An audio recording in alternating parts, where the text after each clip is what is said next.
വളരെ സോഫ്റ്റായ ഇഡ്ഡലിയാണ്, അതുപോലെ സ്പെഷ്യൽ ചട്നിയാണ്. ഇപ്പോൾ ഇതിനു വേണ്ടി ഉപയോഗിക്കുന്നത് ഇത് ഇഡ്ഡലി മാവാണ്. ഇഡ്ഡലി മാവിൻ്റെ തിക്നെസ് എന്ന് പറയുന്നത് നമ്മൾ കാണുന്ന പോലെ ഇതുപോലെ നമുക്ക് കിട്ടുന്നത് ഇത്രയും മാത്രം മതി. കഴിഞ്ഞ ദിവസം അപ്ലോഡ് ചെയ്തിട്ടുള്ള ദോശമാവിന് അതേ മാവ് തന്നെയാണ്. 1.5 ദിവസം ഫ്രിഡ്ജിൽ വെക്കുമ്പോൾ ഇതുപോലെ തിക്കായിട്ട് കിട്ടും. ദോശക്ക് അല്പം ലൂസായിരിക്കണം, അതുകൊണ്ടാണ് ഫ്രിഡ്ജിൽ വെച്ച് തിക്കാക്കുന്നത്. ഇനി ഇഡ്ഡലി പാത്രത്തിലേക്ക് ഇതുപോലെ ആവശ്യത്തിന് വെള്ളം എടുത്തിട്ട് തിളച്ച് വരുമ്പോൾ അതിന് മുകളിലേക്ക് നമ്മൾ ഈ ലാസ്റ്റ് തട്ട് വെച്ച് കൊടുക്കണം. ഇതിൽ കൂടെ വെള്ളം അധികം പുറത്തേക്ക് വരാൻ പാടില്ല.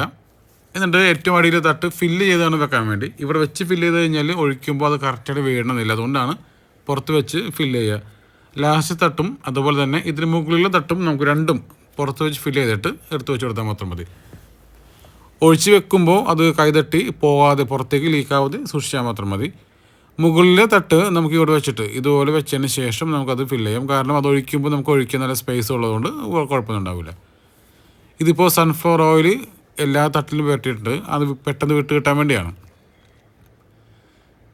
അധികം നിറച്ചൊഴിക്കണ്ട, കാരണം ഇത് കുറച്ചും കൂടെ പൊന്തി വരും. അതുകൊണ്ട് അതേ ലെവലിൽ മാത്രം, പരസ്പരം കൂട്ടിമുട്ടാത്ത രീതിയിലുള്ള ലെവലിൽ വേണം നമുക്ക് ഒഴിക്കാൻ വേണ്ടി.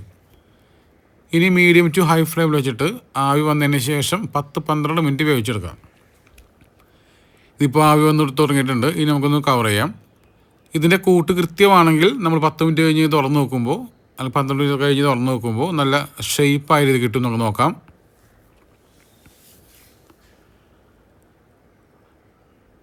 നല്ല ഭംഗിയായ ഷേപ്പായി ഇഡ്ഡലി കിട്ടിയിട്ടുണ്ട്. അപ്പോൾ ഇതിൻ്റെ ആ റെസിപ്പി ഏതാണെന്നറിയാൻ വേണ്ടി കഴിഞ്ഞ ദിവസം അപ്ലോഡ് ചെയ്ത മസാല ദോശയുടെ റെസിപ്പി തന്നെയാണ്. അതല്പം ലൂസായിരുന്നു, നമ്മൾ ഫ്രിഡ്ജിൽ വെച്ചിട്ടാണ് ഇതൊരു തിക്കാക്കി എടുത്തത്. ഇതുപോലെ വെള്ളം തെളിച്ച് ചെറു ചൂടോടെ നമുക്ക് എടുക്കാവുന്നതാണ്.